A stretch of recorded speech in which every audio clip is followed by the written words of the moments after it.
clearness of the sky. This is showing the clearing of his mind, the recovery of sight as it ought to be.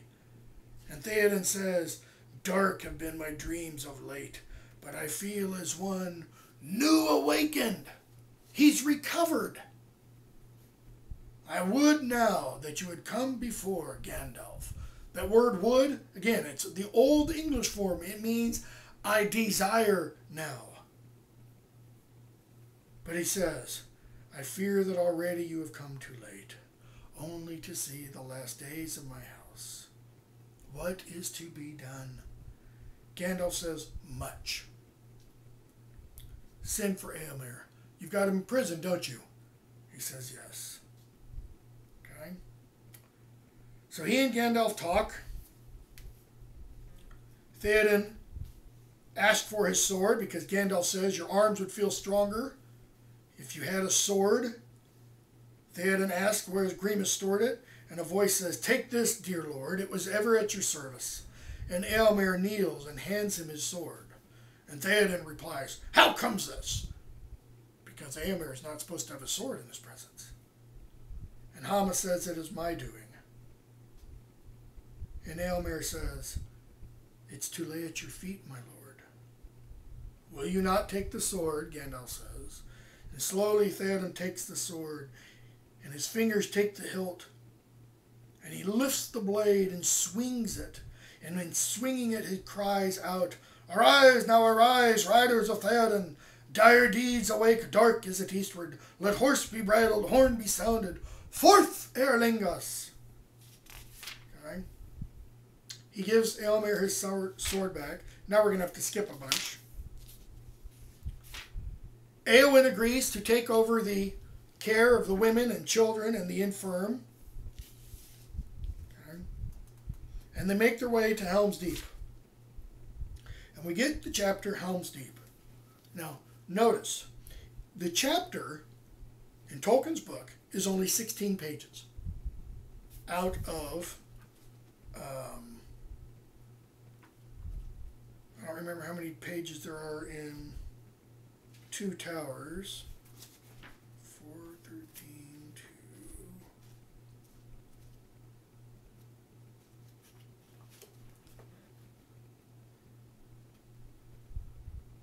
742, so 328 pages is how long the Two Towers is. So out of 328 pages, Helm's Deep is only 16 pages. The actual battle in the Battle of Helm's Deep is only 9 pages. Compare that with the battle scene of Helm's Deep in the film version. The battle scene in Helm's Deep, if I remember right, it's about 45 minutes. In other words, it is fully a third of the film. Okay? That's wrong. There are reasons. It's because of that some people think Tolkien is glorifying war. He's doing just the opposite. He is showing how ultimately war, martial arms, cannot win the victory. And we'll see Gandalf talk about that at the end of the novel, or in The Return of the King. So we get Helm's Deep, and we have the battle. I'm not going to say anything about it. And finally we see Aragorn, Eomer, and Theoden ride out. And what happens? Gandalf returns at the nick of time, the White Rider, in page 541. And so they take the road to Isengard. And they get to Isengard. And what do they see? They see 2 small figures sitting on the ruin of the gates of Isengard, smoking. So we get reunited with Merry and Pippin, skipping Flotsam and Jetsam. Okay. And we pick up with the voice of Saruman. Gandalf says he's got to go talk to Saruman, and says a few others will come with me, but you shouldn't come with a light heart, because Saruman is still powerful. And on page 577, we find out Gandalf, Legolas, Gimli, Aragorn, and Theoden go up to talk to Saruman. So they go up and they call Saruman out. And we get a beautiful description on page 578. I won't read all of it. About when Saruman finally speaks and how everyone is moved by the voice. And how the riders of Rohan think Saruman speaks so much more kindly and lovingly to Theoden than does Gandalf. And Saruman says, "Well, why must you disturb my rest? Will you give me no peace at all by night or day?" And they look up and they see an old man who looks like Gandalf but doesn't. In fact, Gimli says, "Like and let unlike."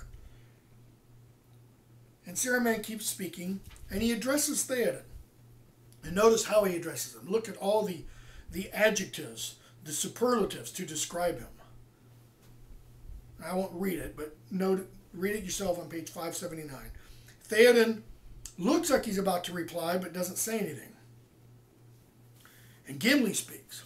"The words of this wizard stand on their heads. In the language of Orthanc, help means ruin, and saving means slaying. That is plain.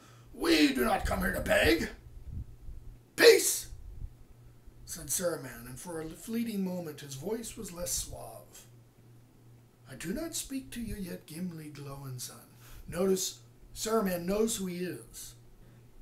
And he talks about how Gimli played a valiant part in the battle, no doubt. And then he addresses Theoden again. "What have you to say, Theoden King? Will you have peace with me and all the aid that my knowledge, founded in long years, can bring?" Still Theoden doesn't answer, but Eomer now does. "Lord, hear me. Now we feel the peril that we were warned of. Have we ridden forth to victory only to stand at last amazed by an old liar with honey on his forked tongue?" And Eomer finishes his words with, "Remember Theodred at the forge and the grave of Hama in Helm's Deep." What is he talking about? Well, Theodred is Theoden's son, who was hacked to death at the forge when Saruman's troops attacked essentially an undefended town. And Hama was hewn to pieces after he died at Helm's Deep. Saruman replies to Eomer, "If we speak of poisoned tongues, what shall we say of yours, young serpent?" And then he catches himself. "But come, Eomer, Eomon's son, to every man his part. Valor in arms is yours, and you win high honor thereby. Slay whom your lord names as enemies, and be content. Meddle not in policies which you do not understand. But maybe if you become a king, you will find that he must choose his friends with care." In other words, he's saying, Eomer, you are merely a weapon in the hand of your king.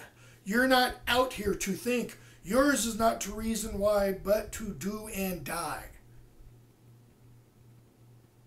"But my lord of Rohan," speaking again to Theoden, "am I to be called a murderer because valiant men have fallen in battle?